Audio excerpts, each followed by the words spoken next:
सच्ची शिक्षा वही है जो व्यक्ति के चरित्र, विचार और व्यवहार को श्रेष्ठ बनाए। नमस्कार दोस्तों, मैं डॉक्टर हीरा सिंह बिष्ट आपके फिजिकल एजुकेशन की इस जर्नी में आपका स्वागत करता हूं। आज इस वीडियो के माध्यम से हम क्लास 12 के फिजिकल एक्टिविटी फैसिलिटर जो सब्जेक्ट है उसकी पहली यूनिट पर चर्चा करेंगे। पहली यूनिट के बारे में हम समझेंगे जो है असेसमेंट ऑफ स्टूडेंट्स।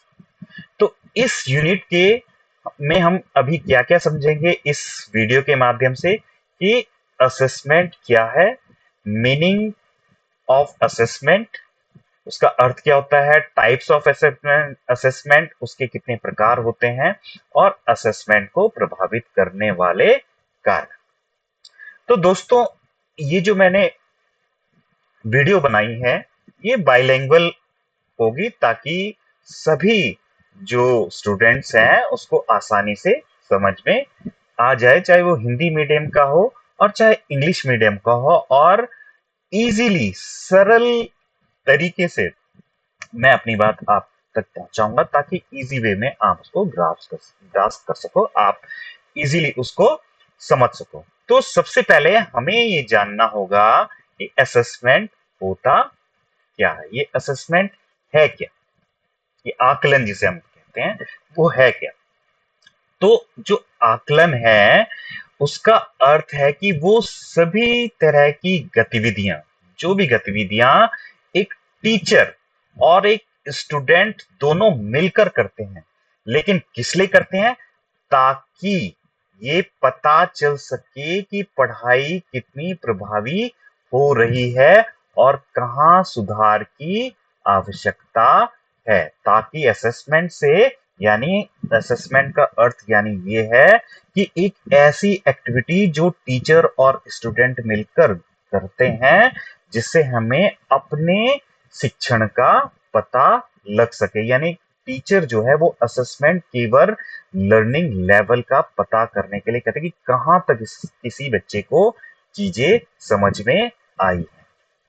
तो इसमें टीचर क्या क्या करता है, ऑब्जर्वेशन कर सकता है, उसको होमवर्क के माध्यम से, टेस्ट के माध्यम से, एसे के माध्यम से, प्रैक्टिकल के माध्यम से और क्लास डिस्कशन के माध्यम से, माने इन सभी माध्यमों से वो एक जानकारी प्राप्त करता है, एक नॉलेज प्राप्त करता है। किसके लिए, मतलब विद्यार्थियों के प्रति कि नॉलेज की इन्होंने इतना सीखा है और आगे मुझे कितने सिखाने की जरूरत है, क्या मुझे अपने जो मैं पढ़ा रहा हूं वो इनको समझ में आ भी रहा है कि नहीं आ रहा, या मुझे अपने पढ़ाने के तरीके को बदलना होगा।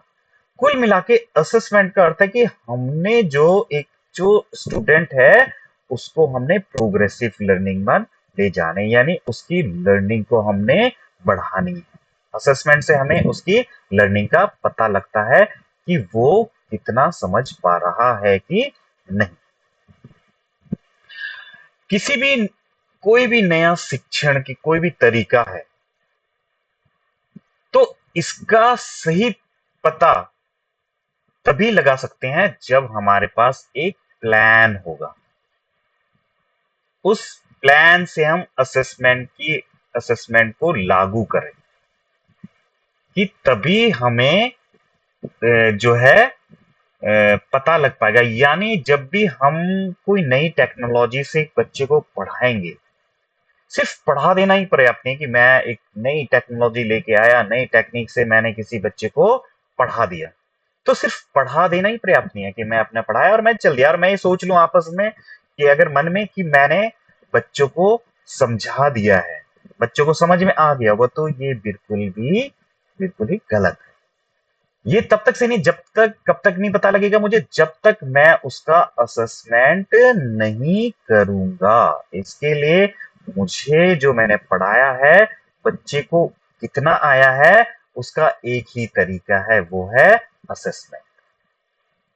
और असेसमेंट में कैसे करूंगा, चाहे मैं टेस्ट लेके करूं उसका, चाहे मैं उसको होमवर्क दे दूं कि ये मैंने पढ़ाया है तो इससे रिलेटेड मैं 2-4 क्वेश्चन मैंने उसको घर में करने के लिए दे दिए कि तू घर से करके लिया, थोड़ा घुमा फिरा के क्वेश्चन दे सकते हैं कि कितना बच्चे को समझ में आया। क्या सिर्फ सिंपल वे में मेरे को समझ में आया कि ये अगर मैं इस क्वेश्चन को घुमा के करूं, सेम ऐसी पैटर्न के दूसरे क्वेश्चन दूं, तो क्या वो समझ पाएगा, क्या वो उसके उत्तर लिख पाएगा कि नहीं। तो ये भी है, जब प्रैक्टिकल के माध्यम से चल भाई करके दिखाओ, तुम्हें समझ में आ गई, ये मैंने डेमोन्स्ट्रेशन दे दिया, ये मेरी सर्विस, ये मैंने सर्विस करा, अब तुम बताओ, ये मैंने सर्विस कराना तुम्हें सिखाया है बैडमिंटन में, अब तुम करके दिखाओ, प्रैक्टिकल करके दिखाते, अब पता लग जाएगा कि उसने भाई सही तरह से उसकी ग्रिप है कि नहीं है, उसका स्टांस सही है कि नहीं है, ठीक है, उसके बॉडी पोस्चर सही है कि नहीं है, वो कहाँ पर खड़ा है, जब वो शटल को क्या कहते हैं सर्विस देगा तो कितनी हाइट है, लो सर्विस करा रहा है, हाई सर्विस करा है, तो उन चीजों से हमें असेसमेंट पता लग जाएगा कि अभी इसने कितना सीखा है।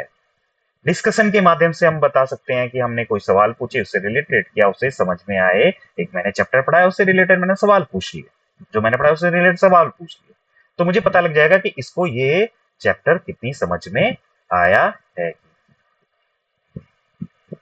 तो असेसमेंट तभी आदमी, तभी एक टीचर जान पाएगा कि मेरा जो तरीका, जिस तरीके से मैं सिखा रहा हूं, यही सफल है कि नहीं, और सफल तभी होगा आप कोई भी तरीका अपनाओ असेसमेंट का। सफल वो तभी है, पढ़ाने का कोई भी तरीका आप अपनाओ, सफल वो तभी है जब जिसको आप पढ़ा रहे हो, जिसको आप सिखा रहे हो, क्या वो सीख पाया। अगर सीख पाया तो आपका तरीका सही है, अगर नहीं सीख पाया, आप कितना भी बेहतर तरीका, कितनी भी न्यू टेक्नोलॉजी से आप पढ़ा लो, अगर उसको समझ में नहीं आया तो वो तरीका सही नहीं है। और पता कैसे चलेगा, वो केवल असेसमेंट से ही पता चलेगा। अच्छा, असेसमेंट हमारे पास है, लेकिन अगर हमारे पास प्लान नहीं है तब भी उसका कोई फायदा नहीं है। हमें ये पता होना चाहिए कि जो मैं पढ़ा रहा हूं उसका असेसमेंट हमने किस मेथड से करना है। असेसमेंट के बहुत सारे मेथड, बहुत तरीके, बहुत सारे तरीकों से हम असेसमेंट कर सकते हैं, लेकिन हमें जो हम पढ़ा रहे हैं, जो हम सिखा रहे हैं, उसका सही असेसमेंट का तरीका हमें पता होना चाहिए। हमें एक मेथड पता होना चाहिए कि जो है सभी आकलनों को एक साथ जोड़कर और सही अर्थ निकालने में मदद करेगी। इसका रिजल्ट क्या है, ये मैंने अलग अलग असेसमेंट किया, कहाँ पे हमने टेस्ट लेना है, कहाँ हमने हमने प्रैक्टिकल करके दिखाना है, कहाँ पे हमें डेमोन्स्ट्रेशन करवाना है उससे, तो हमें सारे असेसमेंट पता होना चाहिए कि ये मैंने सीखा है, इसका सही तरीका, सही असेसमेंट का तरीका क्या है। तो जो असेसमेंट है, असेसमेंट जो है असेसमेंट से जो शिक्षक है वो विद्यार्थियों के सीखने का मूल्यांकन करता है और ये जांचता है कि जो मेरी टीचिंग है, जो मेरा शिक्षण है, जो मेरी टीचिंग है, वो कितनी प्रभावशीलता से बच्चे पर असर डाल रहा है, उसको कितना आसान तरीके से वो सीख रहा है ना, जो भी उसके रिजल्ट आएंगे, और जो रिजल्ट आएगा फिर मुझे पता लगेगा नहीं अभी बच्चे ने इतना नहीं सीखा है, तो मैं अपने पढ़ाने और सीखने के में सुधार, सिखाने में सुधार कर सकता हूं। उसी से सुधार होगा कि इतना नहीं, अभी जैसे मैंने बैडमिंटन की बात की, सिखाया मैंने, नहीं तेरी ग्रिप सही नहीं है, तो सही नहीं पकड़ रहा, उस असेसमेंट किया मैंने कि इसकी ग्रिप सही नहीं है, इसका स्टांस सही नहीं है, तो मैं उसको बताऊंगा कि अपना ग्रिप सही कर, तूने ये ग्रिप सही नहीं पकड़ी, ग्रिप भी बहुत तरह के होते हैं बैडमिंटन में, तो सही ग्रिप कौन सी है, हैंडशेक ग्रिप पकड़ी है, बीबल ग्रिप पकड़ी है, तो असेसमेंट से हमें पता लगेगा कि ये सही नहीं कर रहा है, सही एग्जीक्यूट कर ही नहीं रहा, तो कमियां कहां हैं हमें वो असेसमेंट से ही पता लगेगा। तो हम कह सकते हैं कि जो असेसमेंट है वो जो लर्निंग को बेहतर बनाने का एक प्रभावी साधन है, इफेक्टिव टूल है, जो असेसमेंट है एक टूल है ताकि हमारी लर्निंग बेहतर हो सके। तो असेसमेंट से क्या पता लगता है कि असेसमेंट से पता लगता है कि क्या पता लगता है शिक्षक को कि विद्यार्थी ने क्या सीखा, क्या पता लगता है कि उसमें कमी क्या क्या है, और क्या पता लगता है कि टीचर अपनी टीचिंग मेथड में क्या कर सकता है, सुधार कर सकता है। और क्या है, उसकी जो लर्निंग है उसको लगातार बेहतर कर सकता है। अगर हम सही उसमें कंक्लूजन निकालते हो, असेसमेंट वह प्रक्रिया है जिसके माध्यम से शिक्षक के सीखने का मूल्यांकन, शिक्षक विद्यार्थी के सीखने का मूल्यांकन करता है, उसकी प्रगति समझता है और तथा आवश्यक सुधार करके सीखने को अधिक प्रभावी बनाता है।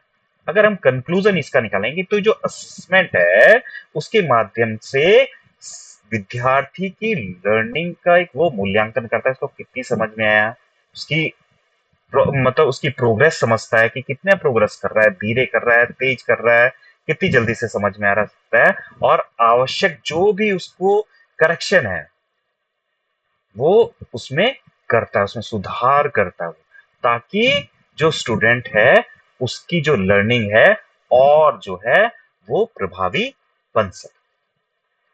तो ये असेसमेंट है। असेसमेंट, अब हम मीनिंग जानते हैं। मीनिंग क्या है असेसमेंट, मीनिंग ऑफ असेसमेंट। तो व्यक्ति या कार्य के बारे में जो जजमेंट लेना ही असेसमेंट या आकलन कहलाता है, कि इसको आ गया कि नहीं आया, कितना है, एक आकलन हम कर लेते हैं, किसी का भी आकलन कर लेते हैं, जजमेंट कर लेते हैं, तो वो ही असेसमेंट है।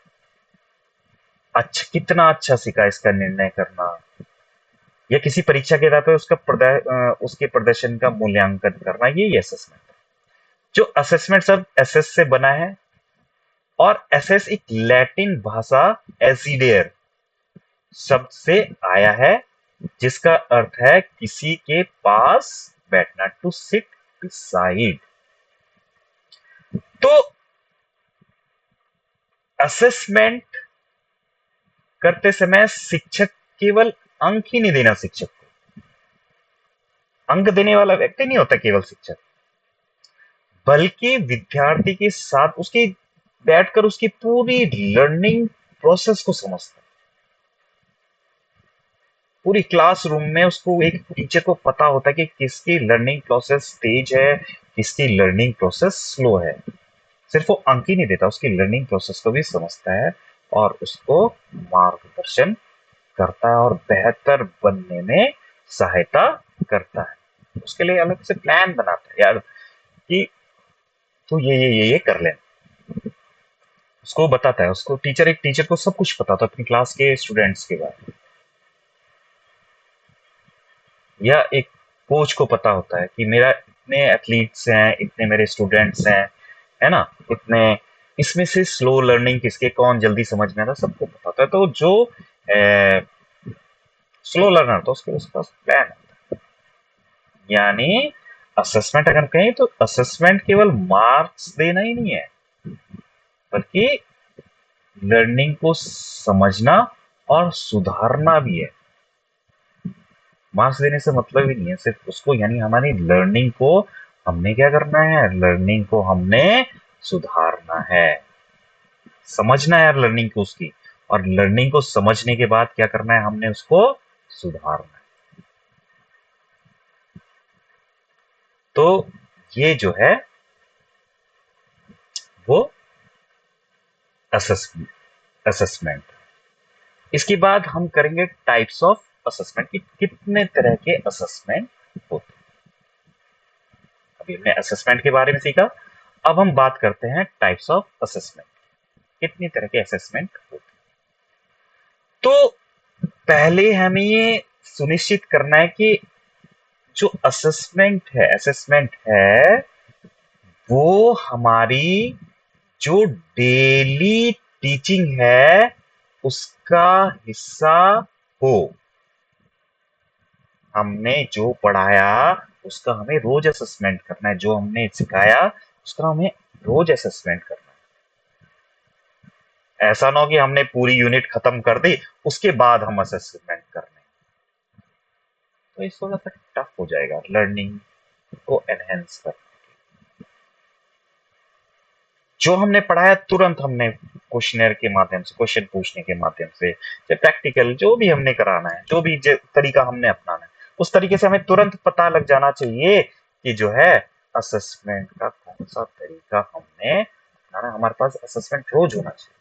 जो भी हम सिखाएंगे हम तुरंत उसका असेसमेंट होना चाहिए। यानी सिर्फ लास्ट में नहीं, वो अंतिम परीक्षा तक सीमित नहीं होना चाहिए। जो शिक्षक है वो प्रतिदिन उसको ध्यान रखना है इस चीज का, लर्निंग प्रोग्रेस का डेली, कि आज मैंने सिखाया तो इसको समझ में आया कि नहीं। इससे क्या होगा, इससे जो है उसकी कमियों को सुधारना आसान होगा। धीरे धीरे बच्चा जब उसका लेवल ऊपर चला जाएगा तो इजीली चीजें समझनी शुरू करेगा। शुरू में वो गलतियां ज्यादा करेगा, हो सकता है देर में समझे, लेकिन हम लगातार अगर मेहनत करेंगे, लेकिन एक टाइम ऐसा आएगा जब वो आसानी से चीजें समझ जाएंगे। लेकिन उसके लिए हमें असेसमेंट करते रहना पड़ेगा, तभी जो है उसकी लर्निंग जो है वो आगे प्रोग्रेसिव होगी। बिना असेसमेंट के हमें पता ही लगेगा वो समझ आ रहा है कि नहीं आ रहा। हमने अपना लेक्चर दिया और चले गए, लेकिन असेसमेंट करेंगे तो हमें पता लगेगा कि हम नहीं, अभी बच्चे को इस तरीके से समझ नहीं आ रहा। चलो मैं प्रैक्टिकल करके दिखाता हूँ, चलो मैं कुछ चित्र के माध्यम से, चलो मैं कुछ वीडियोस के माध्यम से दिखाता हूँ। तो वो मेथड्स हम यूज करेंगे जिससे उसे समझ आ जाए। तो कई रेफरेंसेस हम उसको दिखा सकते हैं जब तक उसको समझना है। तो ये असेसमेंट, और हमने जब भी हम आकलन, जब भी असेसमेंट की कोई प्लान करते हैं, तो हमें दो महत्वपूर्ण बात याद रखनी है। कौन सी? पहली बात कौन सी है वो? पहली बात यह है कि हमने जो पढ़ाया नहीं है उसका आकलन हमने नहीं करना है। जो मैंने चीज सिखाई नहीं उसकी परीक्षा लेनी नहीं है। अगर मैंने बास्केटबॉल में ले अप शॉट नहीं सिखाया तो मैंने उसकी परीक्षा नहीं है। अगर मैंने बैडमिंटन में स्मैश नहीं किया तो मैं उसकी असेसमेंट करूंगा ही नहीं। और दूसरा है कि अगर हमारे पास गोल स्पष्ट नहीं है तो हमने असेसमेंट नहीं किया जा, कुछ भी हम सिखा रहे हैं ऐसा भी नहीं होना चाहिए। हमारे पास एक गोल होना चाहिए कि मैंने इसको बैडमिंटन सिखाना है, तब मैं स्टेप वाइज चलूंगा कि आज मैंने सर्विस सिखानी है, कल मैंने स्मैश सिखाना है, मैंने रिटर्न ड्रिबल सिखानी है, नेट पे नेट प्ले सिखा। तो मेरे पास जब तक क्या नहीं होगा, गोल नहीं होगा, तो तब तक असेसमेंट हमारा मतलब करना सही भी नहीं है। तभी करना है जब हमारे पास कुछ गोल होगा। मैं कुछ भी आया, मैंने कुछ भी पढ़ाया और मैं चला गया, तो वो असेसमेंट, उसमें असेसमेंट करना चाहिए। जब तक हमारे पास एक स्पष्ट गोल नहीं है कि मैं ये क्या मैंने प्रोग्रेस करवानी है बच्चों से, मैंने बच्चे को टारगेट किया है, जब तक वो नहीं हुआ तब तक असेसमेंट नहीं करें। ये दो तरीके, दो बातें हमने ध्यान में रखनी है। एक क्या है कि जो विषय पढ़ाया केवल उसी पर, जो चीज पढ़ाई है उसी का असेसमेंट करना, और जब तक हमारे पास गोल नहीं है तब तक हमने असेसमेंट नहीं करना। तो हम तरीकों पे बात कर रहे थे। तो पहला जो तरीका है असेसमेंट वो है टीचर ऑब्जर्वेशन। तो सबसे अधिक उपयोग करने वाला कोई असेसमेंट है तो वो है ऑब्जर्वेशन। टीचर ज्यादातर अपना आकलन, असेसमेंट जो ऑब्जर्वेशन से पता है इसका ध्यान है कि नहीं है, आज ये सही तरह अटेंशन है कि नहीं है ना। तो ये सारी चीजें भी आदमी देखता है कि कक्षाओं में अधिक उपयोग किया जाने वाला यानी असेसमेंट क्या है, टीचर ऑब्जर्वेशन।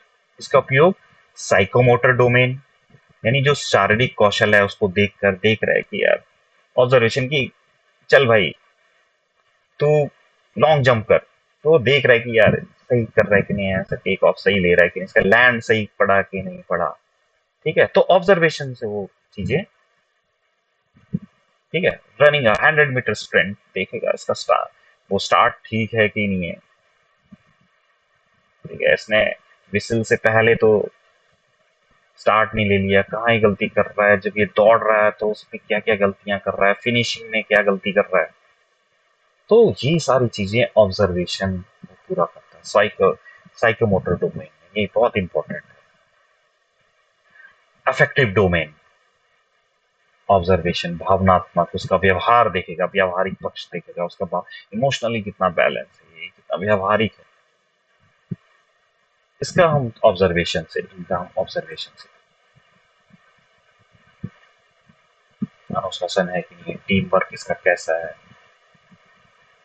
कितने जल्दी ये अपना टेम्पर लूज कर रहा है। पहला तरीका ये है। दूसरा तरीका क्या है असेसमेंट का, वो है होमवर्क।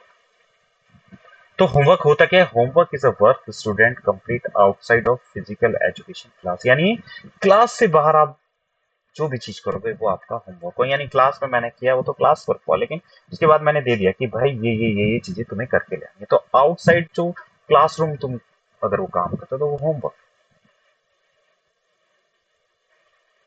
तो कक्षा से बाहर है वो होमवर्क कहलाता है।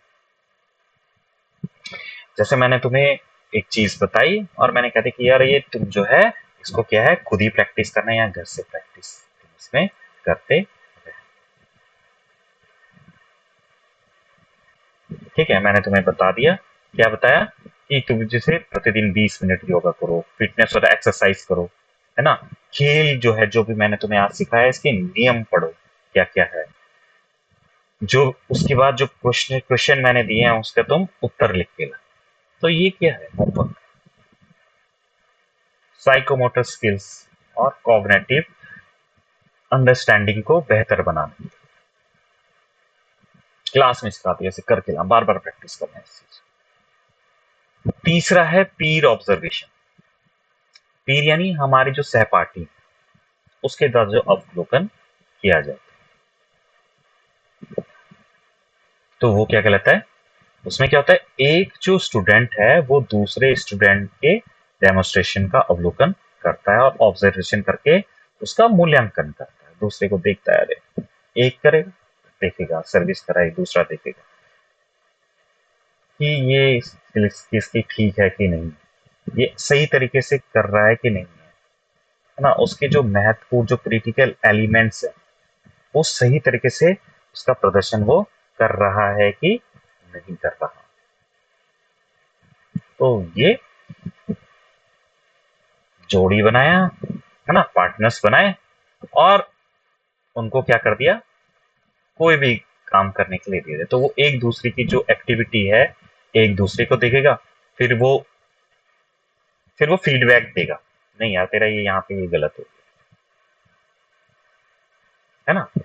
उसके बाद दोनों अपनी भूमिकाएं जो फीडबैक जो चेंज कर लेंगे, उसके बाद एक एक्टिविटी करेगा दूसरा ऑब्जर्वेशन करेगा, है ना। मैंने बताया ना कि रैकेट सही पकड़ा कि नहीं है, शटल सही दिशा में जा रही है कि नहीं, सर्विस के नियमों का, जो मैं सर्विस के नियमों का पालन कर रहा हूँ कि नहीं। जैसे सर्विस कराई तो वेस्ट से जो है ऊपर रैकेट का कनेक्शन नहीं होना चाहिए। दूसरा हमारा टच यानी फुट जो है वो ग्राउंड पे टच रहना चाहिए, लाइन कट तो नहीं हो रही, प्रॉपर डायगनली आप सर्विस दे रहे हो कि नहीं है। सिंगल्स है तो कहीं पीछे की लाइन से और बाहर तो नहीं, सर्विस लाइन से बाहर तो नहीं करा रहे। तो ये सारी चीजें को, यानी शॉर्ट सर्विस लाइन से पहले तो नहीं गिरी सेटल, तो सर्विस के कुछ जो नियम है उनका सही तरीके से पालन, तब उसको बताएगा कि नहीं तेरी नहीं ये। दूसरा इंपॉर्टेंट और चौथा इंपॉर्टेंट है वो है सेल्फ असेसमेंट, स्वयं का खुद मूल्यांकन करना, जिसमें इसमें स्वयं का खुद मूल्यांकन करता है, चाहे वो साइकोमोटर स्किल हो, चाहे तुम्हारी कॉग्निटिव हो, अफेक्टिव हो, है ना। इसकी दृष्टिकोण से तीनों को इसमें तीनों का वो आकलन खुद से करता है। सेल्फ असेसमेंट ओवरऑल स्किल जो है उसका खुद ही वो आकलन करता है। कैसे आकलन करता है कि वो जब सपोज करो ड्रिबलिंग कर रहा है वो, है ना, बास्केटबॉल में, तो वो क्या है, क्या जो मेरा प्रीफर्ड हैंड है क्या मैं इससे ड्रिबलिंग कर सकता हूं, क्या फिर वो देखेगा कि नॉन प्रिफर्ड हैंड से मैं ड्रिबलिंग कर सकता हूँ, मुझे कोई दिक्कत तो नहीं आ रही? सेल्फ असेसमेंट करेगा। इसमें क्या अंतर है? हाँ, इसमें थोड़ा सा मुश्किल हो रहा है, इसमें मैं सही से ड्रिबल नहीं कर पा रहा, सही से बॉल आ नहीं रही, होल्ड हो रही है, या ढंग से ड्रिबल नहीं हो पा रही, कनेक्शन नहीं हो पा रहा। दूसरा है कि क्या मैं चलते हुए, अब मैं खड़े करे तो ड्रिबल, क्या मैं चलते हुए भी ड्रिबल कर पा रहा हूँ? अच्छा, चलते हुए कर पा रहा हूँ, क्या मैं वॉकिंग पे भी कर पा रहा हूँ? अच्छा, वॉकिंग है, फिर अगर मेरे पास सामने डिफेंडर है तो तब भी क्या मैं ड्रिबल कर पा रहा हूँ कि नहीं कर पा रहा? तो ये वो सेल्फ असेसमेंट, उसे सेल्फ असेसमेंट से ही पता लगे कि खुद को कंफर्टेबल फील हो रहा है कि नहीं हो रहा। तो ये जो है वो असेसमेंट से, सेल्फ असेसमेंट से उसको पता लगेगा। तो अगली तरफ चलते हैं, वो है असेसमेंट को प्रभावित करने वाले कारक। वो कौन से कारक हैं जो असेसमेंट को प्रभावित करते हैं? Factor affecting assessment. तो अब जैसे मैंने क्या बताया, असेसमेंट का सही तरीके से उपयोग किया जाता है तो विद्यार्थी के बारे में उपयोगी और विश्वसनीय जानकारी प्रदान करता है। अगर आप असेसमेंट के सही तरीके का उपयोग करें, अगर असेसमेंट को सही तरीके से उपयोग करेंगे तो हमें उसमें महत्वपूर्ण जानकारी, अगर हमने सीरियसली अगर हम उसको करें, हमने फॉर्मेलिटी के लिए कर दिया, हाँ यार करना है तब करना है, तो हमें उससे सही जानकारी नहीं होगी। तो असेसमेंट का हमें सही तरीके से अगर हम उपयोग करेंगे तो क्या होगा? उपयोगी जानकारी स्टूडेंट्स के बारे में मिल पाएगी। तो जैसे फिजिकल एजुकेशन विद्यार्थियों में फंडामेंटल मूवमेंट स्किल, जैसे दौड़ना, कूदना आदि के अवसर प्रदान करते हैं। इसके अलावा असेसमेंट फॉर लर्निंग, सीखने के मूल्यांकन में केवल अंतिम परिणाम ही नहीं बल्कि कौशल, सीखने की प्रक्रिया, प्रोसेस पर ध्यान दिया जाता है। हमें रिजल्ट नहीं चाहिए इसने कैसा, कितना कूदा, लॉन्ग जंप करा रहा हूँ, कितना कूदा, भाई इस पे कोई ध्यान नहीं, मतलब इसका हमें सिर्फ रिजल्ट नहीं देखना कि यार इसने इतना कूद लिया, बल्कि हमें ये भी ध्यान रखना है कि इसके सीखने का प्रोसेस कैसा है, कि ये सही तरीके से सही टेक्निक से कूद रहा है कि नहीं कूद रहा, कहाँ कमी आ रही है। अगर टेक्निक में कमी है तो टेक्निक को सही करके उसकी लर्निंग को और अच्छा कर सकते हैं, और बेहतर तरीके से उसको जंप में एनहेंस हो सकता है, उसका जंप बढ़ सकती है वो सही तरीके से। तो ये ध्यान दिया जाता है ना।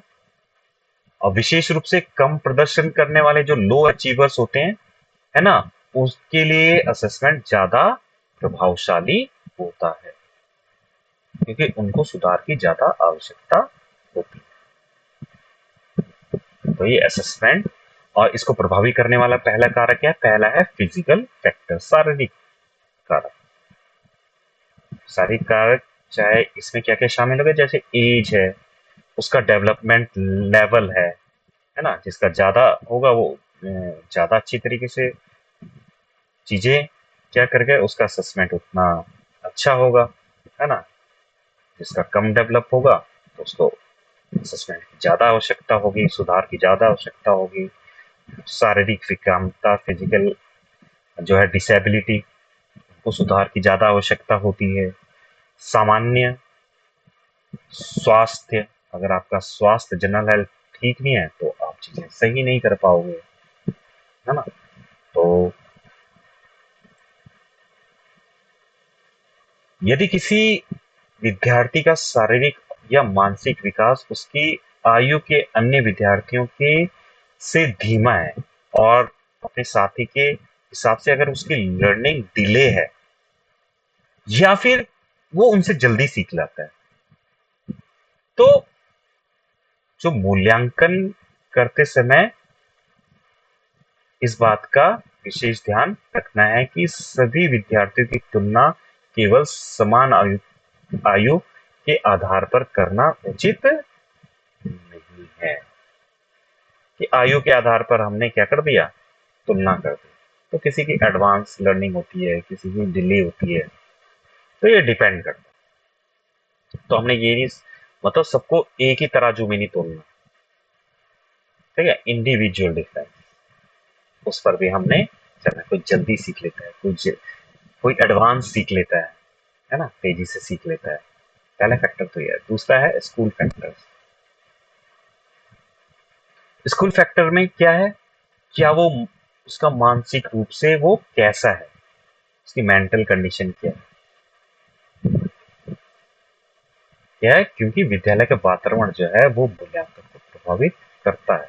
तो एक शिक्षक को जानना होगा कि उसका मानसिक जो है मेंटल कंडीशन कैसा है, उसकी साइकोलॉजिकल कंडीशन कैसी है, वो मनोवैज्ञानिक रूप से कैसा महसूस कर रहा है, उसका वो फिजिकल कंडीशन उसकी कैसी है, वो शारीरिक रूप से स्वस्थ है या नहीं है।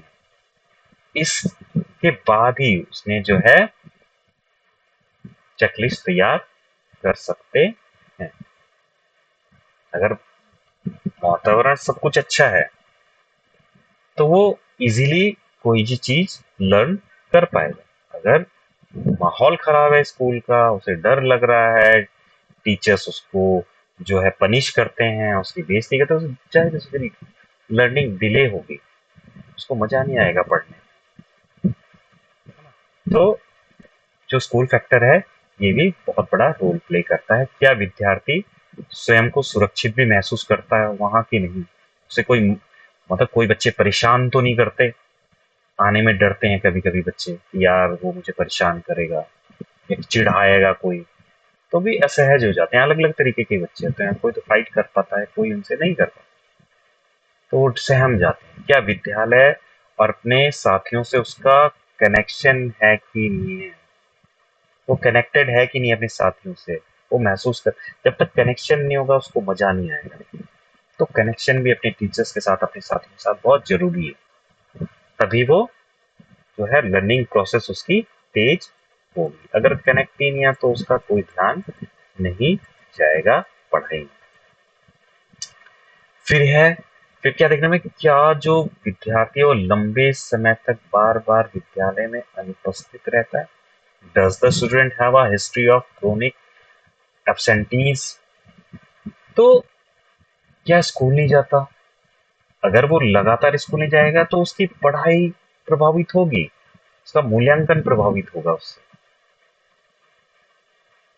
जाहिर सी बात है, अगर वो रेगुलर जाएगा तो उसे चीज समझ में आएगी, उसकी लर्निंग आगे बढ़ेगी। अब एक दिन आ रहा है 3 दिन छोड़ के, तो बीच के 2 दिन उसने क्या पढ़ा क्या नहीं पढ़ा, एक दूसरे जो इंटर रिलेटेड टॉपिक्स होते हैं वो समझ नहीं आएगा। तो आज एक टॉपिक पढ़ा, दूसरे दिन दूसरे बीच में गैप था, तो कुछ समझ ही नहीं आएगा उसको क्या चलता, ब्लैंक रहेगा वो। तो उससे क्या होगा, उसके असेसमेंट में फर्क पड़ेगा। Okay, is the student markedly over or under age for the grade. क्या वो विद्यार्थी जिस क्लास में पढ़ रहा है उसमें अपनी तुलना में, औरों की तुलना में कम या अधिक, तब भी उसे इंफीरियर कॉम्प्लेक्स होता है, या छोटा तब भी दिक्कत है, बहुत बड़ा तब भी उसको जो है दिक्कत हो सकती है। उसकी चाहे शारीरिक हो, मानसिक, भावनात्मक विकास में अंतर हो सकता है। इसलिए मूल्यांकन करते समय इन चीजों का भी हमने ध्यान रखना है। जब हम मूल्यांकन करें तो इन चीजों का, इन सब चीजों के आधार पर, was the child pulled from the class or school event he or she enjoys for the session। क्या मूल्यांकन के लिए विद्यार्थी को उसको उसकी पसंदीदा जो क्लास है या विद्यालय से किसी गतिविधि जैसे खेल, संगीत, कला से बाहर तो नहीं बुलाया गया। तो अगर उसको बुलाया जाता है जिसमें उसका मन है, अगर उस क्लास से बाहर बुलाया जाता है तो उसकी जो है मन उस गतिविधि में क्या करेगा, अगर उसमें नहीं लगेगा, वो अपना वो उसका मन लगा है और हमने मूल्यांकन के लिए बुला लिया, चल भाई टेस्ट लेने, और वो अपना जो है फेवरेट क्लास में गेम खेल रहा, आधे गेम में बता दे चल यार मूल्यांकन के लिए, तो उसका ध्यान अपनी गेम में रहेगा, तो उसका जो है असेसमेंट अच्छा नहीं हो पाएगा।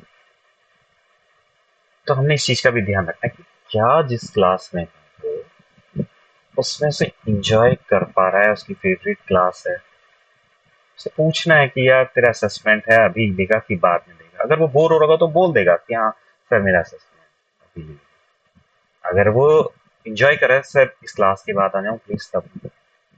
तो ये इस चीज का भी हमने ध्यान रखना है। फिर है टीचर्स फैक्टर। तीसरा फैक्टर क्या है जो इफेक्ट करेगा, वो है टीचर फैक्टर। जो कि अब टीचर है, तो टीचर जो फैक्टर है, एक तो उसका पढ़ाने का तरीका और व्यवहार से जुड़े। अगर उसका पढ़ाने का तरीका अच्छा है, टीचिंग स्टाइल बहुत अच्छी है, फ्रैंकली हर तरीके से समझ में आ रहा है, बच्चों के साथ अच्छे से वो कनेक्ट हो पा रहा है ना, उसका व्यवहार बहुत अच्छा है, तो असेसमेंट अच्छा होगा। तो क्या क्या होगा, उसकी भाषा कैसी है टीचर की, उसका क्लासरूम मैनेजमेंट कैसा है, टीचर स्टूडेंट इंटरेक्शन कैसे, इंटरेक्ट कर भी रहा है कि सिर्फ पढ़ा के चला जा रहा है, टीचर्स के मेथड और उसके टूल्स कौन कौन से हैं, कितना ध्यान वो दे रहा है। तो ये सब असेसमेंट के परिणामों को प्रभावित करेंगी। ये सारी बातें असेसमेंट इनसे प्रभावित होगा। एक अच्छा टीचर जिसका मेथड अच्छा है, जिसका बिहेवियर अच्छा है, उससे ज्यादा कनेक्ट कर पाएंगे, उसकी क्लास में लोग ज्यादा अच्छी तरीके से सीख पाएंगे। एक क्लास दूसरी क्लास है जिससे बच्चे डरते हैं, जिसका पढ़ाने का तरीका भी ठीक नहीं है, डर भी रहे हैं, कनेक्ट भी नहीं कर पा रहे, तो बच्चे कहेंगे कब ये क्लास छूटेगी। जिसका क्लास मैनेजमेंट ठीक नहीं है ना, बच्चे शोर मचा रहे हैं, तो वहां वहां पर जो है असेसमेंट में फर्क पड़ेगा। तो ये 3 फैक्टर थे असेसमेंट के। उम्मीद है आपको समझ में आ गया होगा ये चैप्टर। चैप्टर तो नहीं, यूनिट के ये 3 जो है टॉपिक समझ में आ गए होंगे। अगर पसंद आया होगा तो इस वीडियो को हमारे लाइक शेयर और सब्सक्राइब करें। Thank you so much.